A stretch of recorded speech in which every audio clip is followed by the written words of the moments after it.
Spiritual ஜோதிடம் TV நேயர்களுக்கு astro KS ஐயங்காரின் பணிவான நமஸ்காரம். வார பலன் 27/5/2024 2/6/2024 வரலும் உண்டான வாரத்திற்கு என்னென்ன பலன்னு மேஷம் முதல் மீனம் வரை உண்டான ராசிகளுக்கு என்ன பலன்னு பார்ப்போம். ரிஷப ராசியில் பார்த்தாலேனால் குரு, சுக்கிரன், புதன், சூரியன் 4 கிரகங்கள் இருக்கு இந்த வாரம். கேது பகவான் ராசிக்கு 6ஆம் இடத்துல, அதாவது காலபுருஷ தத்துவத்தின் 6ஆம் இடம் அப்படின்னு சொல்லக்கூடிய கன்னி ராசியில கேதுவும், கும்பத்தில் சனி பகவானும், மீனத்தில் ராகுவும் செவ்வாயும் இருக்கா. இந்த வாரத்தில் சந்திர பகவான் பூராட நட்சத்திரம், அதாவது தனுசு ராசி பூராட நட்சத்திரத்திலிருந்து ரேவதி நட்சத்திரம் மீன ராசி வரலும் போறார். இதன் மூலியமாக அதிவேகமாக செல்லக்கூடிய கிரகம் அப்படின்றவர் தனுசு, மகரம், கும்பம், மீனம் இந்த 4 ராசியிலையும் போறார் இந்த வாரம். இந்த வாரத்தில் செவ்வாய் பகவான், அதாவது மீன ராசியில் இருக்கக்கூடிய செவ்வாய் 31/5/2024 அன்னைக்கு மேஷ ராசிக்கு பெயர்றார். இது மாத கிரக பயிற்சி இருந்தாலும் இந்த வாரத்தில் வருது. மேஷத்தில் போய் ஆட்சி பெற்ற ஆண் செவ்வாயாக இருக்க போகிறார். பெரிய ஏற்றத்தை எல்லாம் கொடுக்க போகிறார். இந்த வாரத்தில் பார்த்தாலேயானால் எந்தெந்த விசேஷ நாட்கள் வருது அப்படின்னு பார்த்தோம்னா 28ஆம் தேதி அன்னைக்கு ஸ்ரவண விரதம். ஸ்ரவணம் அதாவது திருவோணம் அப்படின்றது பெருமாளுக்கு உண்டான நட்சத்திரம். திருவோண நட்சத்திரம் அப்படின்றது இதுவும் பெரிய ஏற்றத்தில் இருக்கக்கூடியது. திருவோணத்தில் என்ன விசேஷம் அப்படின்னா, திருவோணம் சனி பகவானுடைய ராசியில் வர்றது பெரிய விசேஷம். ஏன்னா சனி பகவான் துலாத்தில் உச்சம் வர்றார். எந்த ஒரு விஷயத்திற்கும் அதாவது சாராமல் இருக்கக்கூடியவர் சனி பகவான். அதனால தான் அவர் அவருடைய மாற்றங்கள் எல்லாமே ஒரு பெரிய சேஞ்சஸை லைஃப்பில் பண்ணணும். எந்த ஒரு விஷயத்திற்கும் ஒரு சரியான, அது எது சரியோ அதை மட்டும்தான் பண்ணுவார். தவறான விஷயம் செய்ததற்கு உண்டான தண்டனையும் சரியான விஷயத்திற்கு உண்டான பலன்களையும் தனித்தனியாக கொடுக்கக்கூடியவர். அதையும் இதையும் கம்பைன் பண்ணி இதில் ஒரு 70 மார்க் இருக்குது, அதில் ஒரு 100 மார்க் இருக்குது, 170 மார்க் போட்டுக்கலாமே, என்ன பண்ண முடியாது. போய் மிச்சம் 30 மார்க் போடலாம், 100 மார்க் நன்மை பண்ணியிருக்கார் அப்படின்றதெல்லாம் கிடையாது.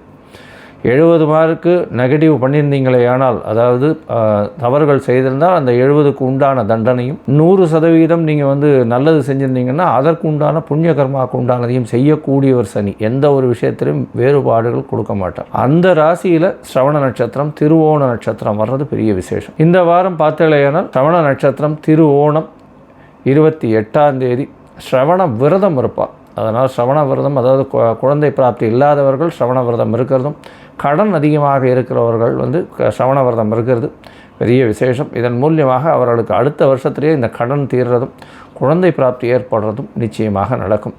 உடல் உபாதைகளுக்கும் இந்த ஸ்ரவண விரதம் இருப்பாள். அதாவது யாராவது ஒருத்தர் சிக்கா படுத்துருக்கா, இந்த மாதிரியான விஷயங்களும். 28ஆம் தேதி இந்த கத்திரி வெயில் அப்படின்னு சொல்லக்கூடிய அக்னி நட்சத்திரம் முடியறது. அதாவது சாயந்தரம் முடியறது. ப்ராக்டிக்கலி பார்த்தா அடுத்த நாள் கார்த்தால சூரிய உதயத்தும் போது அக்னி நட்சத்திரம் இல்லாமல் இருக்கும். அக்னி நட்சத்திரத்துடைய நட்சத்திரத்தை விட்டு வெளியே வந்துடும். அதாவது பரணி, கிருத்திகை, ரோகிணி 2ஆம் பாதம் வரலும் இருக்கக்கூடிய நட்சத்திரத்தை அக்னி நட்சத்திரம்னு சொல்கிறோம். சூரியன் இருக்கிற நட்சத்திரம், சந்திரன் இருக்கிற நட்சத்திரம் இல்லை, சூரியன் இருக்கிற நட்சத்திரத்தை சொல்கிறோம்.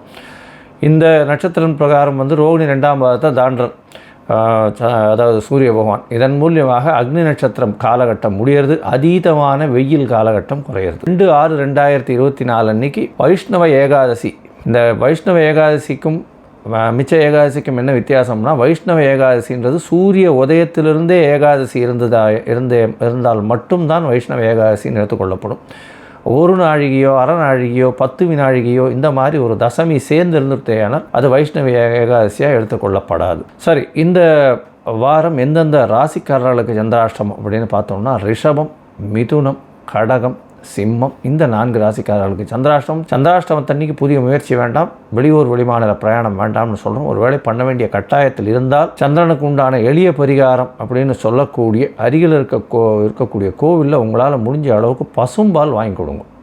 பசும்பால் வாங்கி கொடுக்கறதன் மூலியமாக சந்திராஷ்டமத்தின் தாக்கம் நிச்சயமாக குறையும். இப்போ ஒரு ராசியாக மேஷம் முதல் மீனம் வரை இந்த 27/5/2024 2/6/2024 வரை உண்டான பலன்களை பார்க்கலாம். அதுக்கு முன்னாடி என்னுடைய மொபைல் நம்பர் ஸ்காலில் வந்துட்டுருக்கும், கீழே வந்துட்டுருக்கும். உங்களுக்கு அஸ்ட்ராலஜிக்கல் கன்சல்ட் தேவைப்பட்டதுன்னா என்னுடைய மொபைலுக்கு ஃபோன் பண்ணுங்க. இப்பொழுது மேஷம் முதல் மீனம் வரை 27/5/2024 2/6/2024 வரை உண்டான பலன்கள் பார்க்கலாம். கடகம், புனர்பூசம், பூசம், ஆயில்யம் இந்த 3 நட்சத்திரம் 9 பாதங்களை கொண்ட ராசி. ராசியின் அதிபதி அப்படின்னு சொல்லக்கூடியவர் சந்திர பகவான். அதிவேகமாக செல்லக்கூடிய கிரகம். இந்த வாரம் பார்த்தீங்கன்னா உங்களுடைய ராசிக்கு 11ஆம் இடம் அதீத வலு பெற்றிருக்கு. 11ஆம் இடத்துல 2 இயற்கை சுபர்கள், ஆட்சி பெற்ற சுக்கிர பகவான் இருக்கிறது பெரிய ஏற்றம். இரண்டாவது திருமணத்திற்கு பார்த்து கொண்டிருப்பவர்களுக்கு கண்டிப்பாக இரண்டாவது திருமணம் வரக்கூடிய வாய்ப்பு நிச்சயமாக உண்டு. திருமண பாக்கியம் வந்தாச்சு உங்களுக்கு. இந்த இளைஞர்களுக்கு வந்து திருமணத்திற்கு பார்த்து கொண்டிருந்தால் இந்த வாரத்தில் வந்து திருமணம் ஃபிக்ஸ் ஆகக்கூடிய வாய்ப்பு உண்டு. ஏன்னா குரு பகவான் உங்களுடைய ராசிக்கு 11ஆம் இடத்துலேருந்து சப்தமத்தை பார்க்குறது பெரிய விசேஷம். குழந்தை பிராப்தி ஏற்படக்கூடிய வாய்ப்புகள் உண்டு. அதாவது 5ஆம் இடத்துல வந்து குரு பகவான் பார்க்குறது பெரிய விசேஷம். இவ்வளவு நாளாக குழந்தை பிராப்தி இல்லாதவர்கள், அதாவது கல்யாணமாய் ரொம்ப நாள் குழந்தை பிராப்தி இல்லாதவர்களுக்கு குழந்தை பிராப்திக்கு நிச்சயமாக இந்த காலம் நிச்சயமாக கை கொடுக்கும். உங்களுடைய ராசிக்கு பார்த்தோம்னா 3ஆம் இடத்தில் இருக்கக்கூடிய கேது பகவான் மூலியமாக நல்ல ஒரு ஏற்றம். சிறு சிறு தடங்கள் வந்தாலும் முயற்சியில் வெற்றி தரக்கூடிய வாய்ப்புகள் நிச்சயமாக உண்டு. இந்த வாரம் நிச்சயமான வெற்றி உங்களுக்கு சேர்த்து வரக்கூடிய வாய்ப்புகள் உண்டு. ஏன்னா 11ஆம் இடம் அதீதமாக வலுப்பெற்று போயிருக்கு. சூரிய பகவான் அங்கே இருக்கார். சூரியன், புதன் மற்றும் குரு, சுக்கிரன் 4 கிரகங்கள் இருக்குது. நினைத்த காரியங்கள் எல்லாமே வெற்றிகரமாக நடக்கக்கூடிய வாய்ப்பு உண்டு. பணவரவிற்கு பஞ்சம் இருக்காது. தொழிலில் பெரிய அபிவிருத்தி இருக்கக்கூடிய காலகட்டமாக இந்த வாரம் அமைய போகிறது. உங்களுடைய ராசிக்கு பார்த்தீங்களேனால் ராசிநாதனால் சந்திர பகவான் ராசிக்கு 6ஆம் இடத்துல இந்த வாரத்தை ஆரம்பிக்கிறார். அதாவது 27/5/2024 2/6/2024 வரலும் உண்டான நாட்களில் சந்திர பகவான் 27ஆம் தேதி மாலை ஒரு 4-4:30 மணிக்கு வந்து உங்களுடைய ராசியில் 4:30 மணி வரலும் இருக்கார். இதன் 6ஆம் இடத்துல இருக்கார். இதன் மூலியமாக புதிய வேலை கிடைக்கக்கூடிய வாய்ப்பு உண்டு. கவர்மெண்ட் வேலை கிடைக்கிறதுக்கு இந்த வாரத்தில் சான்சஸ் ரொம்ப அதிகமாக இருக்குது. பணவரவிற்கு பஞ்சம் இருக்காது. எல்லா விதமான ஏற்றங்கள் கிடைக்கும். புதிய கடன் வாங்கக்கூடிய பாக்கியம் நிச்சயமாக கிடைக்கும். உங்களுடைய ராசிக்கு பார்த்தலையானால் 7ஆம் இடத்துல சந்திர பகவான் போகிறார். 7ஆம் இடத்துல சந்திர பகவான் 27ஆம் தேதி சாயந்தரத்துலேருந்து 29ஆம் தேதி ராத்திரி ஒரு 8:30 மணி வரலும் இருக்கார். இந்த காலகட்டத்தில் சமசப்தமத்தில் சந்திர பகவான் இருக்கார். உங்களுடைய ராசிநாதனே சமசப்தமத்தில் இருக்கிறதுனால உடல்நலத்தில் நல்ல ஒரு ஏற்றம் இருக்கக்கூடிய காலகட்டமாக இருக்கும். உங்களுடைய திங்கிங் எல்லாமே நல்ல ஒரு ஏற்றத்தை கொடுக்கும். நினைத்த காரியங்கள் அனைத்தும் நடக்கக்கூடிய வாய்ப்பு. எதிர்பாலினத்தவர் மூலியமாக நல்ல ஒரு ஏற்றம்.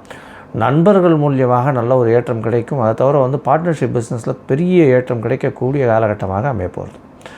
உங்களுடைய ராசிக்கு பார்த்தலையானால் 8ஆம் இடத்துல சனி பகவான் இருக்கார். சனி பகவானோடு சேர்ந்து சந்திர பகவான் போகிறார். 29ஆம் தேதி ராத்திரி ஒரு 8:30 மணிக்கு மேலேருந்து 31ஆம் தேதி ராத்திரி ஒரு 10-11 மணிக்குள்ளே வரலும் வந்து 8ஆம் இடத்துல இருக்கார். சந்திராஷ்டம காலம். அஷ்டமத்தில் சனி பகவான், அஷ்டமத்தில் சந்திர பகவான் 2 பேரும் ராசிநாதனும் சேர்ந்துருக்கு. அதனால் எந்த ஒரு விஷயத்தையும் ரொம்ப ஜாகிரதையாக செய்கிறது நல்லது. ஏன்னா 8ஆம் இடத்துல வந்து ரொம்பவும் சனி பகவான் ஆட்சி பெற்று போயிருக்கிறதும் ராசியின் அதிபதி அங்கே போய் இருக்கிறதும் வந்து உங்களுக்கு ஒரு பெரிய செட்பேக்கை கொடுக்கும். தேவையற்ற விஷயங்களில் தலையிடாதீங்க. யாருக்கும் ஜாமீன் கையெழுத்து போடாதீங்க. வண்டி வாகனங்களில் ஜாகிரதையாக போங்க. அரசாங்கம் சொல்லப்பட்ட விதிகளை மீறாதீங்க. ரொம்ப ஜாகிரதையாக இருக்கிறது நல்லது. இது வந்து 27ஆம் தேதி 29ஆம் தேதி ராத்திரியிலேருந்து 31ஆம் தேதி ராத்திரி ஒரு 10:30 மணி வரலும் இந்த காலகட்டம் சந்திராஷ்டம காலகட்டம்னு சொல்கிறோம். சந்திராஷ்டமத்துக்கு வேறு வழி இல்லை. நீங்கள் அந்த காரியத்தை பண்ணி தான் ஆகணும், எடுத்த காரியத்தை அப்படின்ற இதுவாக இருந்ததுன்னா சந்திரனுக்கு உண்டான எளிய பரிகாரம் நான் ஏற்கனவே சொல்லியிருக்கேன். அதை பண்ணிட்டு போங்க. சந்திராஷ்டமத்தின் தாக்கம் நிச்சயமாக குறையும். உங்களுடைய ராசிக்கு 9ஆம் இடத்துல ராகு பகவான் இருக்கார். ராகுவோடு சேர்ந்து சந்திர பகவான் இந்த வாரம் போகிற 31ஆம் தேதி ராத்திரி ஒரு 10:30 மணியிலேருந்து 3ஆம் தேதி அதிகாலை ஒரு 1 மணி வரலும் சந்திர பகவான் அங்கே இருக்கார். இந்த காலகட்டத்தில் பார்த்தலையானால் தந்தையின் உடல்நிலையில் சற்று பின்னடைவு ஏற்படக்கூடிய வாய்ப்புகள் நிச்சயமாக உண்டு. இந்த வாரம் பொதுவாகவே உங்களுக்கு ஒரு பெரிய ஏற்றத்தை கொடுக்கக்கூடிய காலகட்டமாக இருக்குது. அதுவும் வந்து இந்த அதிவேகமாக அழுகக்கூடிய பொருட்கள்னு சொல்லக்கூடிய இந்த சாப்பாட்டு பொருட்கள், அதை தவிர வந்து இந்த வெஜிடபிள்ஸு, ஃப்ரூட்ஸு இதெல்லாம் வியாபாரம் பண்ணுறவாளுக்கு நல்ல ஒரு ஏற்றமான காலமாக இருக்கும். அருகில் இருக்கக்கூடிய விநாயகர் கோவிலில் வந்து ஒரு 10 தேங்காய் வந்து கொண்டு போய் கொடுத்துட்டு உங்களால் முடிஞ்சதுன்னா ஒரு 9 தோப்புக்கரணம் போட்டு வாங்கும். எதுக்கு 10 தேங்காய் சொல்கிறேன்னா, இதை தானமாக கொடுக்கறதன் மூலியமாக உங்களுடைய கஷ்டங்கள் அனைத்தும் கம்மியாகும் அப்படின்றது சொல்கிறேன். கோவிலில் கொண்டு போய் கொடுங்க. அவள் யார் கொடுக்குறாளோ கொடுக்கட்டும். சரியாக தேங்காயை உடைச்சி பிரசாதமாக ஆக்கி பெருமாளுக்கு இது பண்ணிவிட்டு அதுக்கப்புறம் வந்து எல்லாருக்கும் தானமாக கொடுக்க சொல்லுவோம். இந்த வாரம் ஒரு பெரிய ஏற்றத்தை உங்களுக்கு கொடுக்கக்கூடிய வாரமாக அமையும்.